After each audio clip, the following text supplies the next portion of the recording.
You know what? One of the worst things that's happening right now, it's the loss of actual science. We've been treated to terrible science by our health authorities, and I want to unpack that today for you. Come on, everybody who enjoys science, let's go.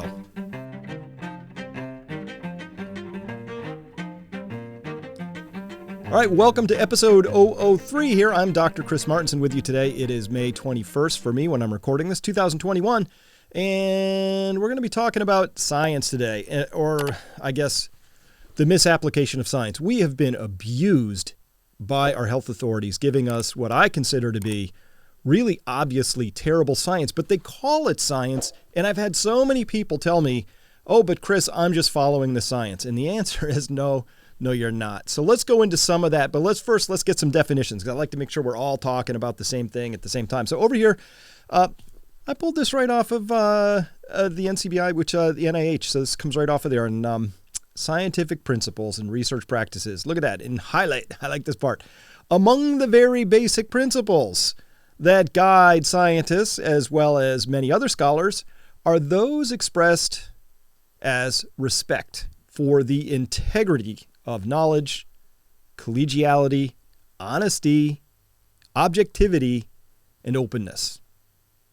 That's it. Knowledge, collegiality, honesty, objectivity, and openness. I like that. I like that a lot. That's what we're trying to do here at Peak Prosperity. Not trying. That's what we are doing. I'm going to model that for you. We're going to talk about how we've been led astray and how the so-called guardians of science have been anything but knowledgeable, collegial, honest, objective, or open. So let's start right here with this most recently. Again, I don't do partisan politics. This isn't a left-right thing. I don't actually care who's sitting next in this seat. I do care, however, about how Anthony Fauci responds to a particular question that I thought was very direct. So we're going to go to that right now. Let's take a quick peek at this. Let's listen in. Dr. Fauci, do you still support funding of the NIH funding of the lab in Wuhan? Senator Paul, with all due respect, you are entirely and completely incorrect. Entirely and completely. Hold on here. Dr. Rampal asked about, is he a doctor? I think he is. Or was that just his dad? I forget. Anyway, the senator asked Dr. Fauci about the funding of the Wuhan Virology Institute. In fact, it's a well-established fact that through the EcoHealth Alliance and Peter Daszak, there was grants that were conducted and administered by the NIH, which Fauci oversees through the NIAID, that actually had money going to the Wuhan Virology Institute of Virology. So that's actually a fact. So let's listen to how he answers this. That the NIH has not ever and does not now fund gain-of-function research in the Wuhan Institute. Do they fund? Okay, so we're having another trouble here where I'm not exactly clear. This feels like a very measured bureaucratic statement. remember Bill Clinton, and he went, he wanted to parse the meaning of is, right? So there's a very, very, very technical definition under which gain-of-function research, which we should probably define here. Gain-of-function means you mess around with a virus in a way that allows it to gain function, meaning it's going to be more transmissive, more lethal to humans, right? That's what gain of function is. It's kind of a funky, gain of function sounds awesome, but it's not. Gain of function research is about making viruses worse for humans and all of that. So Fauci is saying here unequivocally, the NIH has not, will not, has never funded gain of function research at the Wuhan Institute of Virology. Dr. Barrick, we do not fund. do you fund Dr. Barrick's gain-of-function research? Dr. Barrett does not doing gain-of-function research, and if it is, it's according to the guidelines, and it is being conducted in North. Dr. Barrick does not do gain-of-function research, but if he is, that's weasel wording right there. He does not do gain-of-function research, but if he is, it's according to our guidelines. Ted Bundy never murdered any women, but if he did, it's just ridiculous. Carolina, let's keep going here. You don't think inserting a bat virus spike protein that he got from the Wuhan Institute into the SARS virus is gain of function? That is you would not be in the minority because at least 200 scientists have signed a statement from the Cambridge Working Group saying that it is gain of function. Well, it is not. And if you look at the grant and you look at the progress reports, it is not gain of function, despite the fact that people tweet that. So they do write you still about it. support Despite the fact that people tweet that. Listen, all we need then, I guess, is a definition. We're getting real legal here. What is gain of function? So I'm going to get to that in just a minute, but just hold on to this. Notice that Fauci, who's being set up, really the media gives him a huge pass. They've sort of anointed him Pope Fauci. You know, he's infallible. Whatever he says must be true. He's really declarative. The NIH has not and never did fund gain of function research at the Wuhan Virology Institute of Virology. That's actually false, and I'm going to show you that it's false. But look at how declarative Fauci is around all of these things. And if he's wrong about this, and this is just a simple matter of science, we don't have to parse definitions too much. What else is he wrong about? That's what we need to know about here. Money to the Wuhan Virology Institute. We do not send money now to the Wuhan Virology. Not now. That's, again, weasel wording. We do not now, he said. But, in fact, they have sent money to the Wuhan Virology Institute. Actually, it's happening. Sending money. We did, under your tutelage. We were sending it through EcoHealth. It was a sub-agency and a sub-grant. Do you support the money from NIH that was going to the Wuhan Institute? Let me explain to you why that was done. The SARS Okay, so we just admitted that was done. Okay, why that was done. So that's progress. It's true, because it's just a matter of public record. It's all been public record since I first reported on this back. I think my first report on this was May 4th, 2020. We talked about this very grant, this very issue. SARS-CoV-1 originated in bats in China. It would have been irresponsible of us if we did not investigate the bat viruses and the serology to see who might have been infected. No, that's cool. If you're just going to do a little surveillance, you're going to go and look at the serology, meaning the serum of people. What they're doing is looking for who might have been exposed to SARS-CoV-1, assuming that had a natural origin and came from some natural reservoir. Sure, go out and do some. That's fine. That's called surveillance. You're just looking for people's blood markers to say, hey, this is possibly where this virus came from. Because one of the most important things you ever need to know in an outbreak, especially in a pandemic, is where did that come from? What's the reservoir? Who's patient zero in this story? Where is this thing coming from? Because if it's sitting in bats or pangolins or snakes or a lab, you kind of need to know that, because that's the only way you possibly could know how to set up your future surveillance so that you can prevent a pandemic from happening again.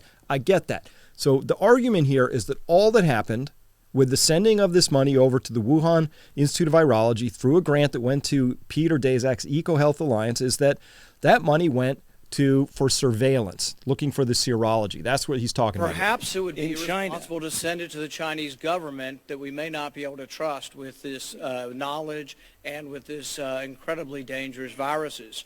Government scientists like yourself who favor gain-of-function research. I don't favor gain-of-function research in China. You are saying things that are not correct.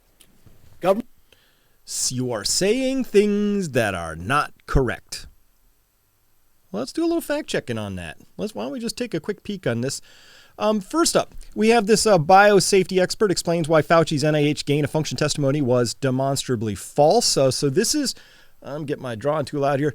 Dr. Roger Ebright, I've talked with and about him before. Great guy, and he's very much he's a scientist. He believes in science, that you should just be accurate and repeatable and all that stuff. Professor of chemistry, chemical biology at Rutgers University biosafety expert, is contesting NIH Director Anthony Fauci's testimony before the Senate Health, Education, Labor, and Pensions Committee. That's a lot of things all at once. We're going to discuss health, maybe education, maybe labor, possibly pensions. Big committee, I guess.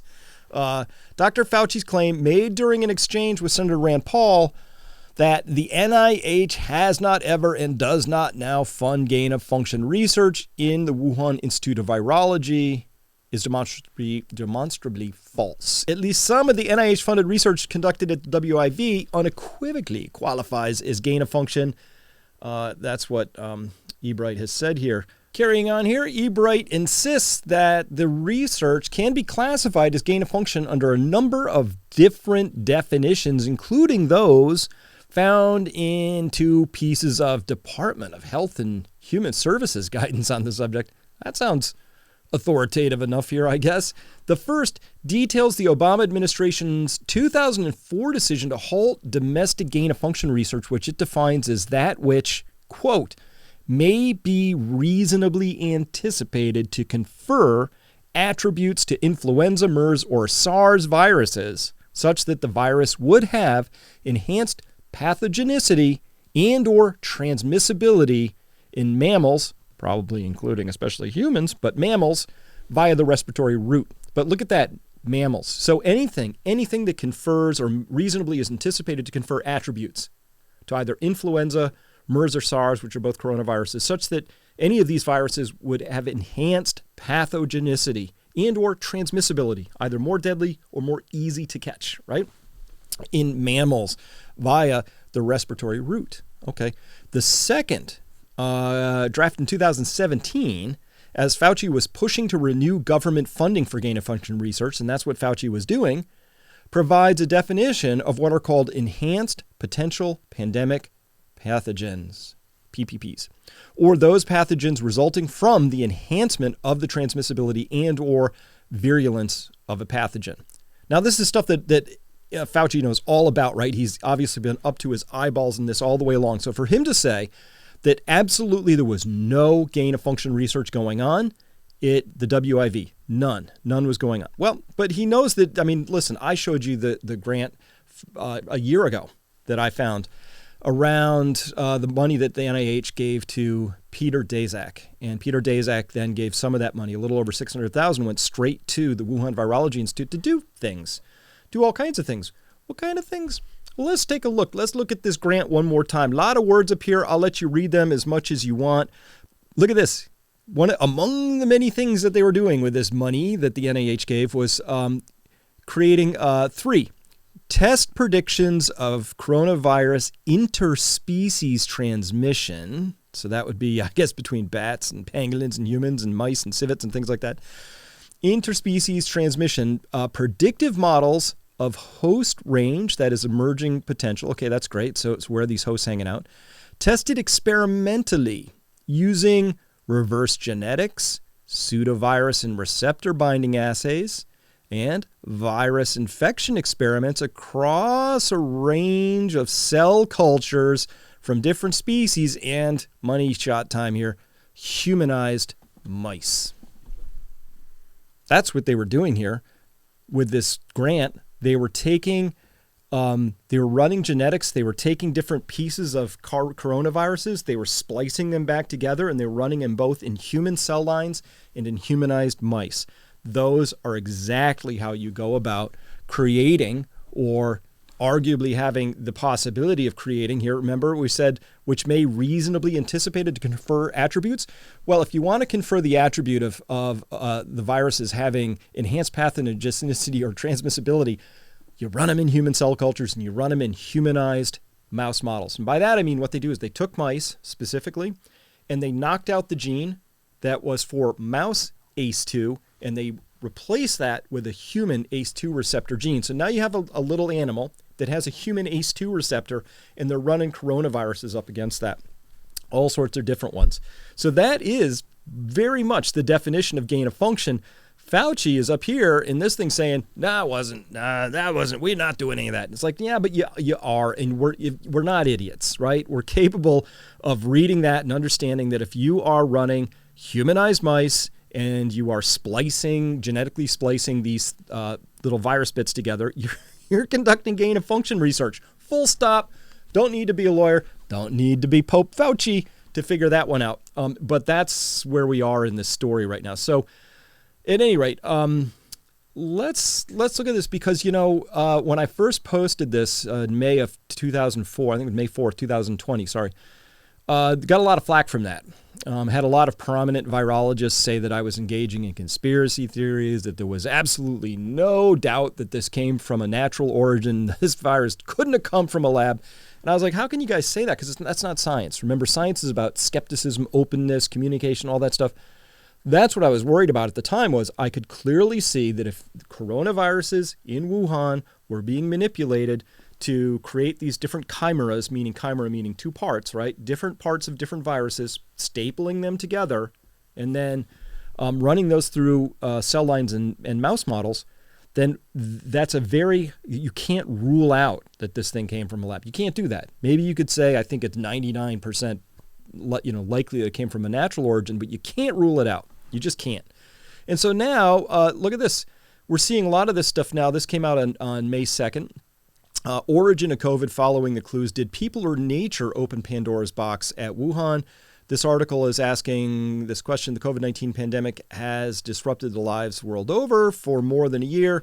Its death toll will soon reach 3 million people, yet the origin of pandemic remains uncertain. The political agendas of governments and scientists have generated thick clouds of obfuscation, which the mainstream press seems helpless to dispel. Yeah, you know why Nicholas Wade writes helpless to dispel? Because he is a science writer. He's worked on the staff of Nature and Science, two leading prominent journals, and the New York Times. Thanks, Nick. Great article, actually, by the way. Nicholas, I'm going to give you high props for this. Good article. Really well done. But not that last part, which is the mainstream press seems helpless to dispel. In fact, the mainstream press has been doing everything it can to help propel a very narrow agenda, which is the idea that this was only and could only have come from natural origin. But now it's reaching sort of a crescendo. Now we're seeing, all sorts of articles just showing up about the lab leak theory. It's going a little bit more mainstream. That's all wonderful because, why is it wonderful? Because we need to know. We need to know where this came from. It's a really important question, is it not? Did this thing erupt out of nature? If so, let's figure that out, and then let's put up the appropriate surveillance, which you would want to do. Like, let's not have that happen again, right?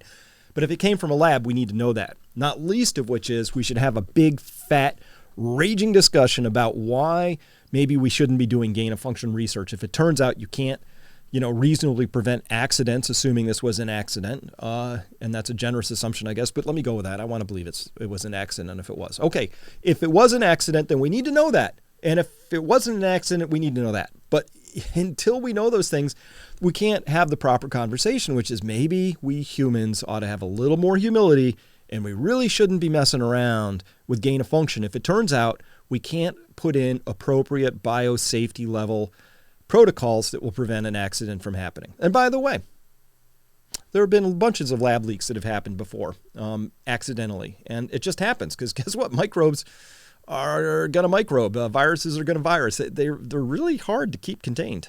So at any rate, let's keep going here.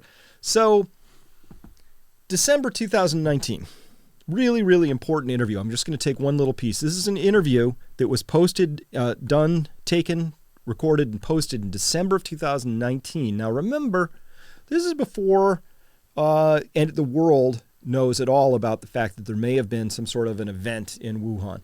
And this is between the gentleman here on the left, who runs something called This Week in Virology, TWIV, TWIV, and that's Peter Daszak on the right. And he is the person who was running that, the humanized models and funneling money over to the Wuhan Institute of Virology.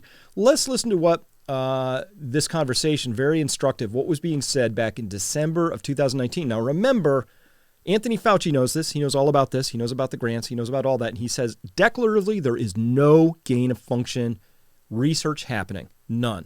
Let's listen in. But if you're saying these are diverse coronaviruses and you can't vaccinate against them, there are no antivirals, what do we do? Well, so I think that coronaviruses are pretty good. I mean, you're a virologist, you know all this stuff, but you can manipulate them in the lab pretty easily. You can manipulate them in the lab pretty easily, step one. Just spike protein drives a lot of what happens with the coronavirus, zoonotic risk. So you can get the sequence, you can build the protein, and we work with Ralph Barrick at UNC to do this. Ralph Barrick. Insert it into a backbone of another virus, right, and do some work in the lab. So full admission right there. What they can do is take the spike protein itself, structure it, insert it into the backbone of another virus, and do some work in the lab.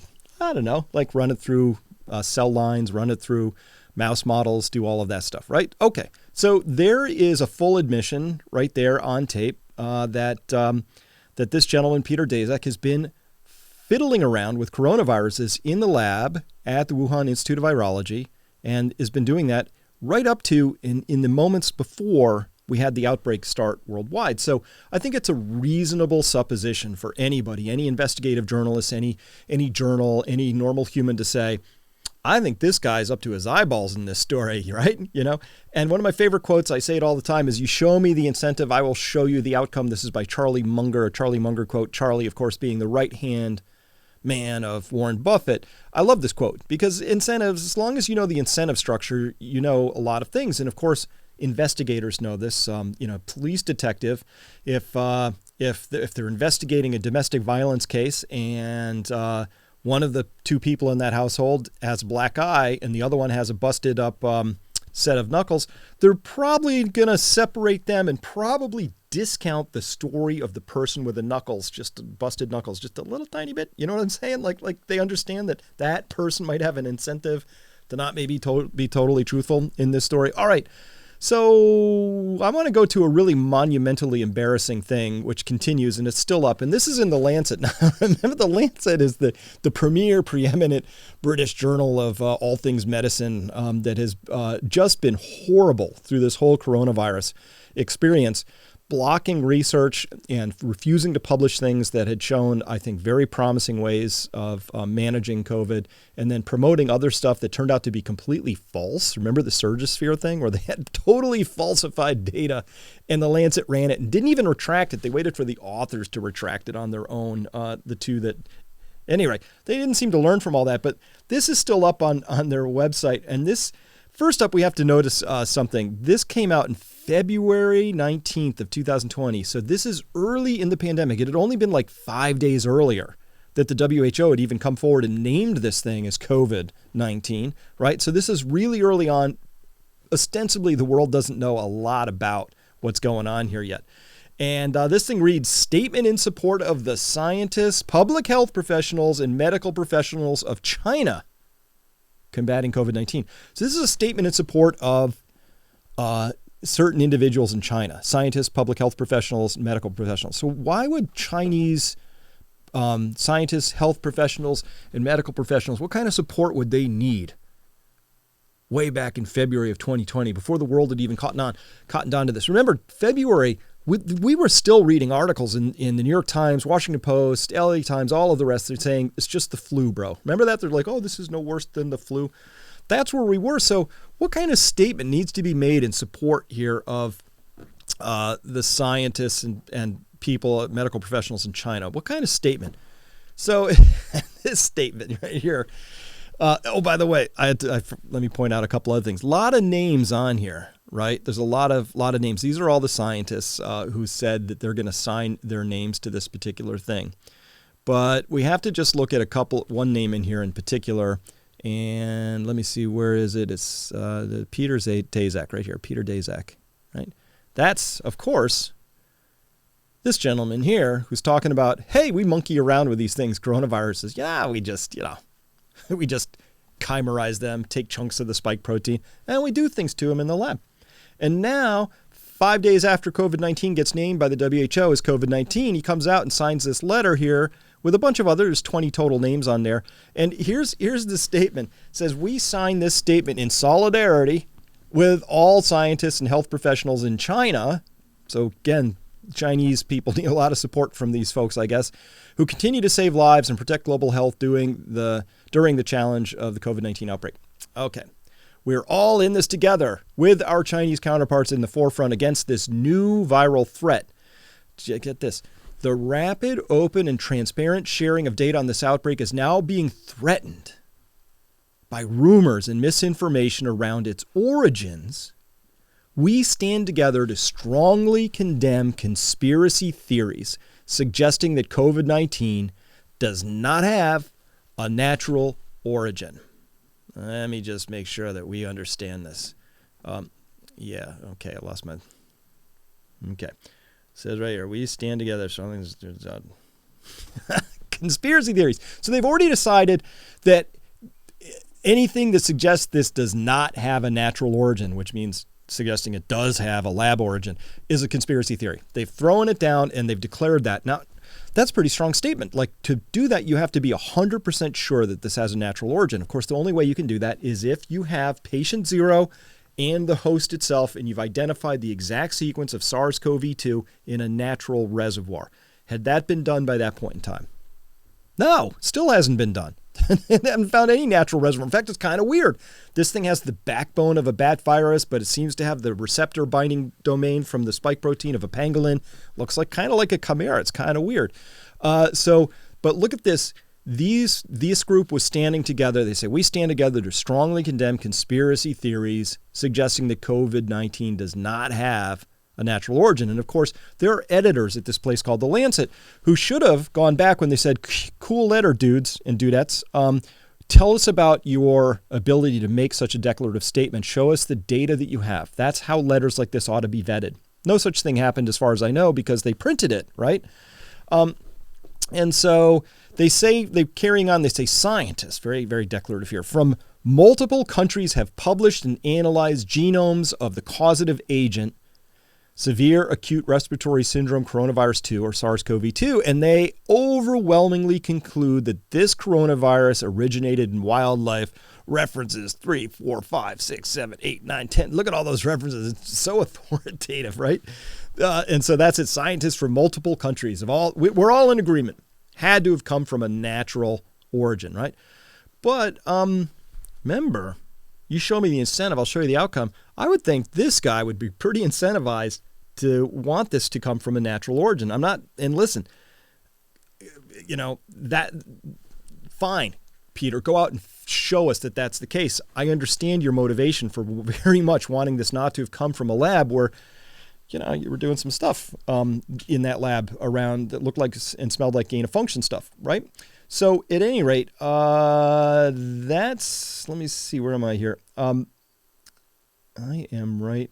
Yeah, so at any rate, this letter, well, here's a fun thing that just came out a little while ago, which was that U.S. Right to Know actually ran a FOIA request and dug up some emails and things, and discovered that emails obtained by the U.S. Right to Know show that a statement in The Lancet authored by 27 prominent public health scientists condemning conspiracy theories against suggesting COVID-19 does not have a natural origin was originated by employees of EcoHealth Alliance, a nonprofit group that has received millions of dollars in U.S. taxpayer funding to genetically manipulate coronaviruses with scientists at the Wuhan Institute of Virology.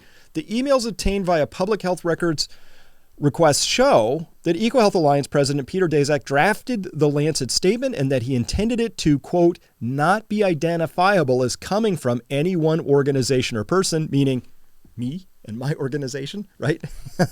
But rather to be seen as simply a letter from leading scientists. And Daszak wrote that he wanted to avoid the appearance of a political statement. If you want to, Peter, just a quick pro tip here. If you want to avoid the appearance of a political statement, then you shouldn't throw down in solidarity with the people of China, saying that any suggestion that maybe this didn't have a natural origin would somehow be bad for China. That's a little political. I think that's just tiny bit political, but that's me. All right.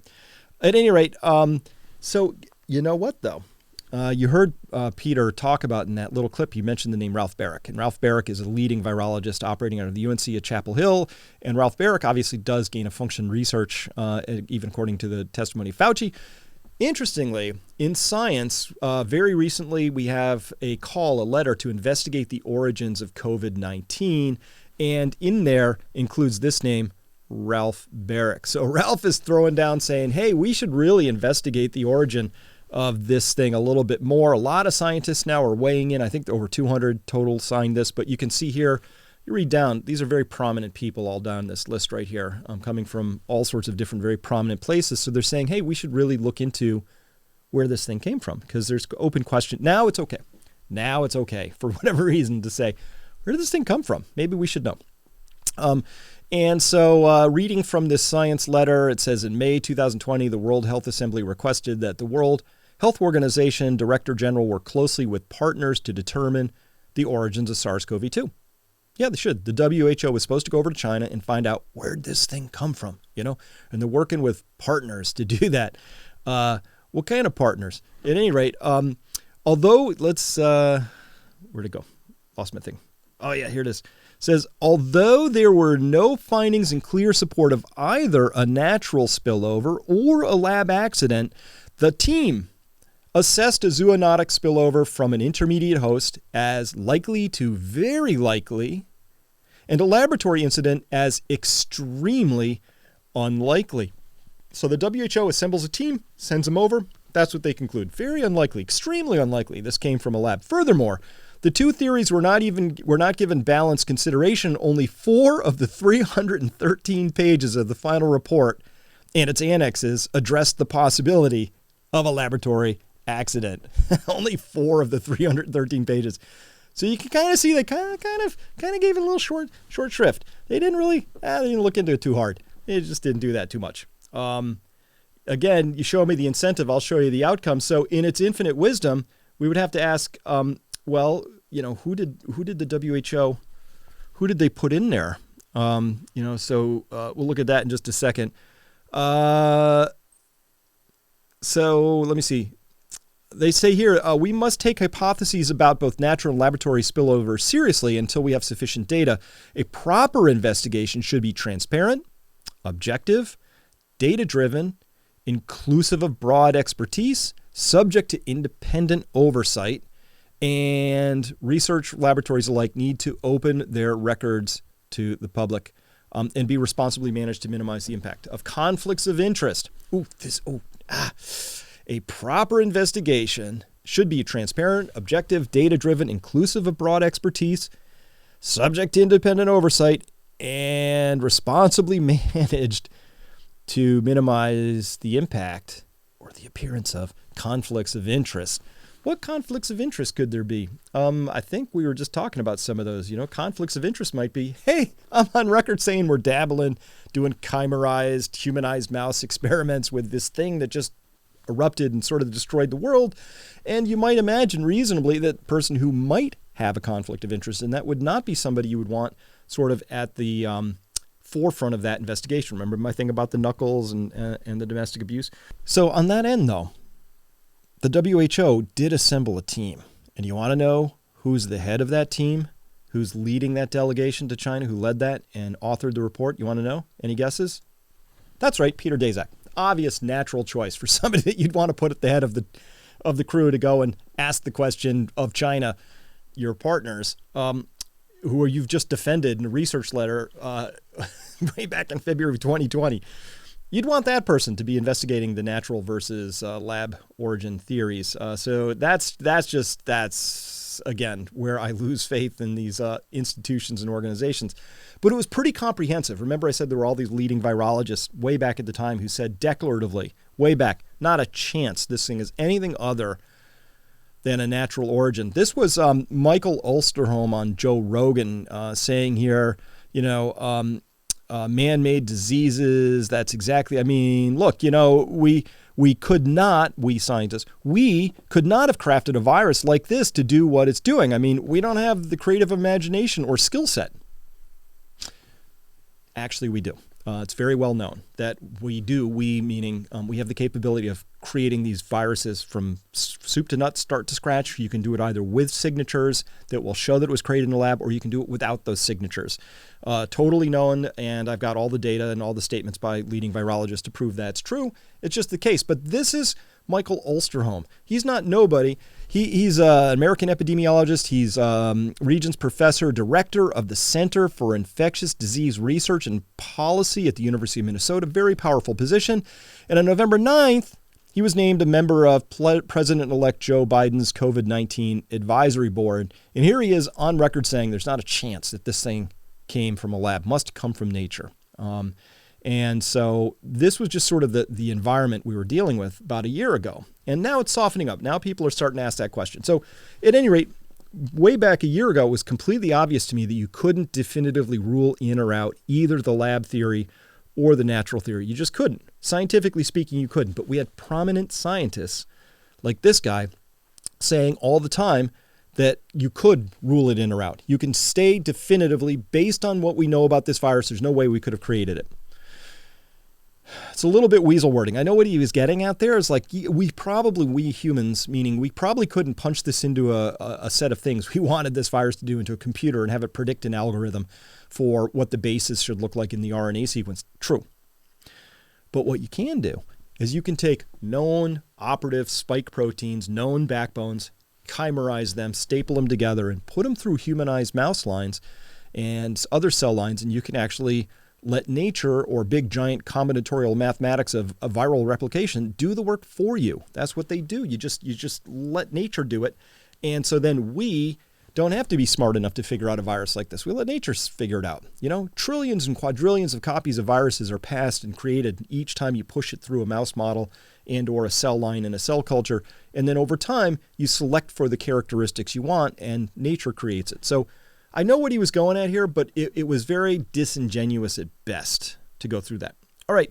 Another place, there's just so many areas here. This episode is about science and I just love science. I mean,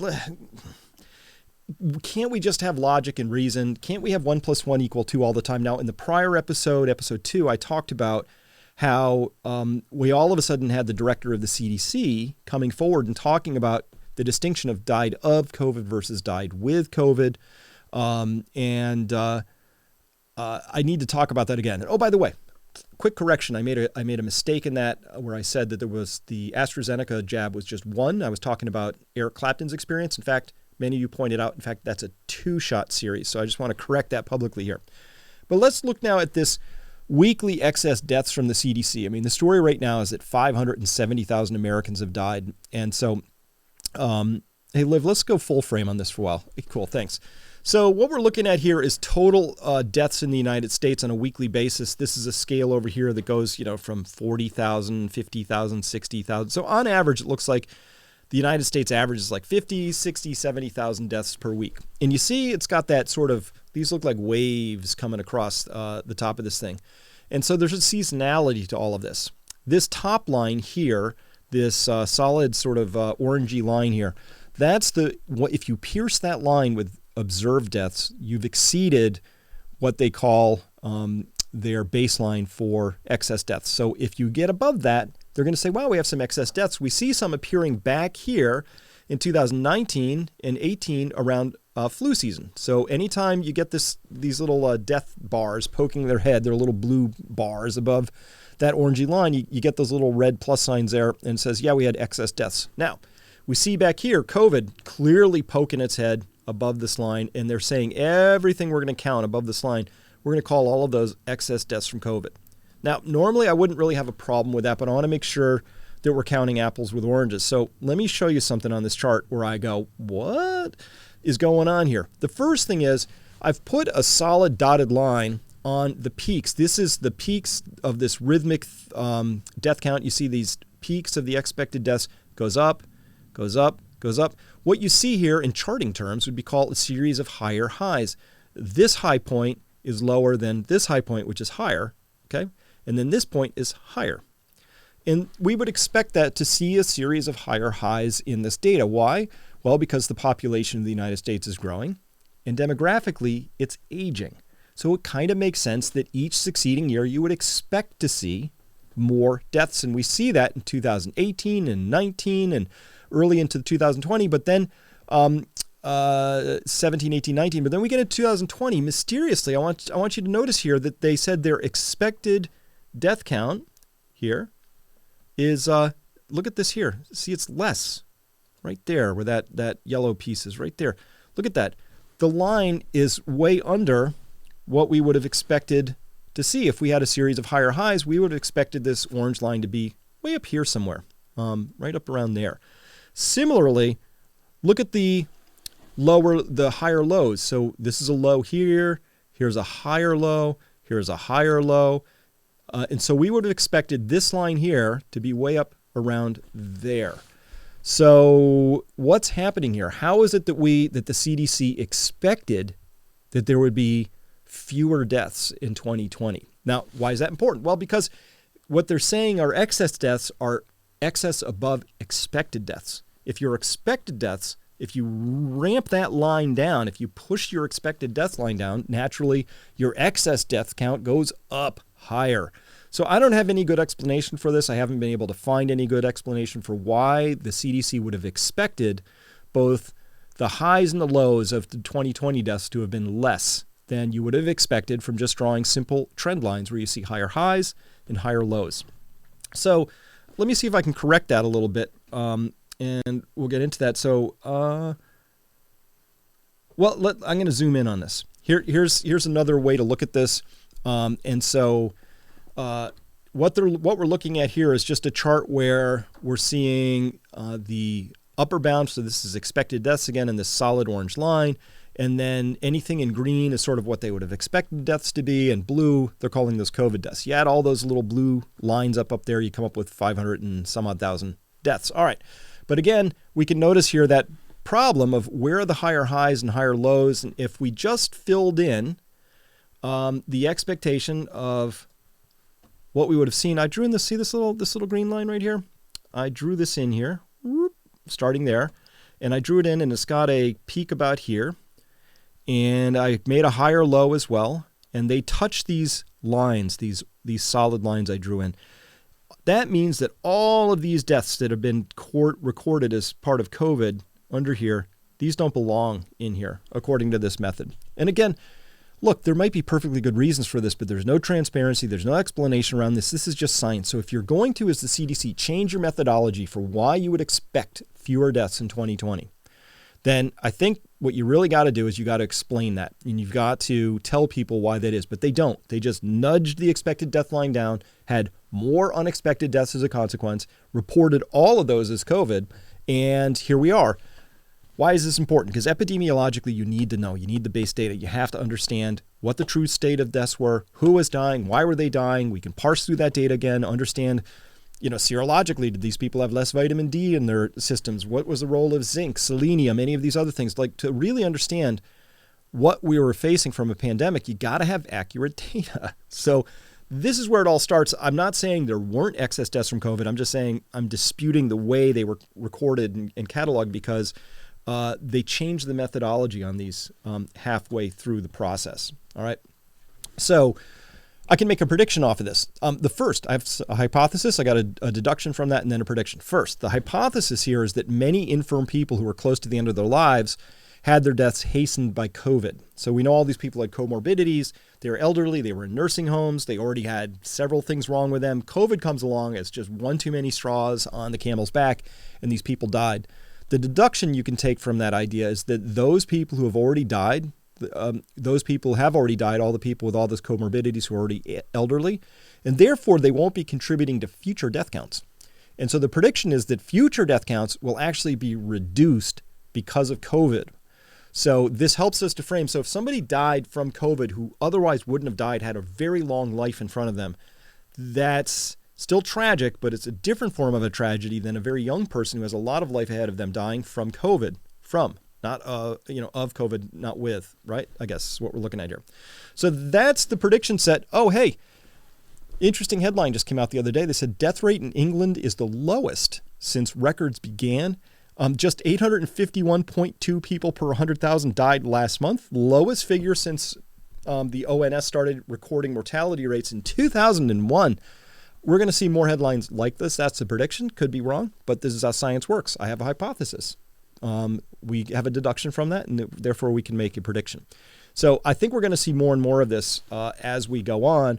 But my faith in things took a little bit of a hit when I looked at these numbers and I found out that inexplicably the expected death line had been lowered considerably from what I would have expected just based on simple trend extrapolation, which is if those two lines are headed up, the higher highs and the higher lows, why wouldn't you just continue that as an expectation? And I would. Demographically, that's what I would have expected. More old people, larger population. But I would have expected more deaths in the future, not fewer. So I'm not clear on that. I hope somebody from the CDC can clear that up for us here. All right. As well, science really took a hit when we looked at the NIH Treatment Guidelines. So these are the most recent COVID-19 treatment guidelines out there. And vitamin D, last updated April 21st, 2021. The NIH recommendation is there are insufficient data to recommend either for or against the use of vitamin D for the prevention or treatment of COVID-19. In fact, there's a lot of science. I would say more than sufficient data. Tons of science out there from really good places, and it's really good work. There's some great work out of Spain on this. There was a really nice epidemiological study out of Israel around this. In fact, this is actually, as far as I'm concerned, settled science. It's really settled. But not to put too fine a point on it, even if you did recommend people take vitamin D, there's no downside to that because it's exceedingly safe. It's not like there's this tiny margin of safety, and if people take too much, bad things happen. It's really easy to get the levels of vitamin D correct. And of course, if anybody's thinking of going on and taking, we would recommend go get the levels baselined at your doctor's office, find out how much you should be taking to get up above those levels, because there's very, very strong science that says this stuff works, but no treatments for you. There's nothing. NIH says there's nothing there. Zinc, also last updated April 21st, they say, insufficient data include it in the treatment guidelines. They recommend against, however, using zinc supplements above the RDA, the recommended dietary allowance for the prevention of this thing here, except in clinical trial. They gave it a B3 rating, so that's a very, very low rating. It means this is possibly dangerous, expert opinion only, totally no data. Actually, there's tons of data. We've presented it before, lots of data. There was a very strong study that was done that showed both zinc and selenium, very highly correlated serum levels with outcomes on this particular disease state. So I would love to hear why this committee believes that there is insufficient data, because to me, again, when the safety profile on this thing is so wide, you would have to actually come up with a compelling argument for why not, rather than waiting for super strong, compelling evidence for why to use it. But I consider that the scientific data that we have plenty sufficient to recommend it. As well, here's why I have to be super careful. These are YouTube posting guidelines now. I'll let you read that part in yellow down there because I can't even say these words. We call them Dwizabin, standing for drugs which shall not be named. Dwizabin 1 and 2 are both expressly forbidden at this point in time to talk about, which is kind of weird. And, again, here's NIH. They say there's insufficient data to recommend either for or against the use of Dwizabin 2 here, which I have to call it. And results from adequately powered, well-designed, well-conducted clinical trials are needed to provide more specific evidence-based guidance on the role of Dwizabin 2 in this treatment of this thing. All right. What's kind of weird is that there's super powerful data. This is a great article by Steve Kirsch, just an amazing gentleman. He wrote this. This went in Trial Site News, April 24th, 2021. It says, for example, for Dwizabin 2, in the past year, there have been 52 studies, 48 of them published in peer-reviewed journals. Only one of those studies was negative. However, evidence-based medicine is unable to make a conclusion one way or the other as to whether this stuff might work. 51 out of 52 success rate is considered too close to call since there could be a bias or confounder affecting all these independent studies. The fact that nobody has been able to postulate any such confounder or bias that could explain the consistency is immaterial, since it does not prove that there isn't one. That's where we're at. This is why my faith in science has taken a ding. 51 out of 52, that's overwhelming. That's a slam dunk. In science, that's absolutely astonishing. It's really an astonishing finding. All right, and as well, he continues, I believe there's a bias in interpreting these results. Had the Dwizabin 2 studies all had the same outcomes, but in reverse, where 51 of 52 studies showed a negative effect, is there any doubt that the same experts would cite these as definitive proof that the drug does not work and strongly recommend it should not be used, right? Carrying on here, he says, one need look no further than the Dwizabin 1 studies data to prove this interpretation bias. With Dwizabin 1, there have been 29 early treatment studies, 100% positive. And there was just another huge study out of Iran, again, just enormously positive. And the experts have determined that Duizabin should not be used. It's baffling, he writes. That's very kind of Steve to write that. Beautiful piece. You should check that out. Trial Site News. Oh, by the way, notice there's a link down there. I link all of this stuff. I provide all the links to all this stuff, all the CDC data, every piece of it, obviously linked, so you can read it for yourself. Tell me what you think. All right? Okay, so as well, I think I have to continue on and talk about, my good buddy, Dr. Pierre Corey and his wonderful, wonderful team, including Joseph Verone, Paul Merrick, Iglesias, and Umberto. Just amazing crew. They're astonishingly full of integrity. I got to be honest. If I ever end up in the ICU for sepsis or any other reason, these are the people I want looking after me. Hands down, no question about it. So if I'm incapacitated, fly me there, please, to any one of their care centers, because these doctors are the best. And so they wrote this review article. It's got kind of a spotted history because it was supposed to go into a Swiss journal that I don't even want to name. All right. It was in Frontiers. It was supposed to go into Frontiers in Pharmacology. Was accepted, peer-reviewed, accepted, and then editorially was rejected for not meeting their standards by some vague things because an outside unnamed party leveled a charge against it, and they decided that was more serious than the 4 peer reviewers who actually read it. Got rejected from that. Unheard of to have an already accepted peer-reviewed journal article rejected at the time for editorial reasons. But that happened. Hey, guess what? The paper ended up being published ultimately in American Journal of Therapeutics, and this is review of the emerging evidence demonstrating the efficacy of Duizabin 2 in the prophylaxis and treatment of COVID-19. Great paper, tons of evidence and data in there. How could I even pick any one piece to sort of show? But I picked this one, which is this forest plot chart here, which shows, if we look at it very carefully, this line right here, if you are to the left of this line, then that means the stuff had a very good effect. It was positive. And if the studies showed an effect to the right of this line, that would say it was a negative result and possibly it was harmful. By the way, log scale. So this is 0.1. This is a hazard reduction ratio. 0.1 means there's a 90% reduction in whatever it is you're looking for. And so death, a 90% reduction in death. Does that sound favorable to you? I know I would prefer a 90% reduction over no reduction in death. That's how I would go about it. So at any rate, there is super, super powerful data all over the place. 51 out of 52 studies, all of that. And still, this is what we have here. Insufficient data. We've got insufficient data to recommend either for or against. That's the nature of the beast right now. By the way, this series talking about the No Treatments for You was sponsored by this gentleman down here.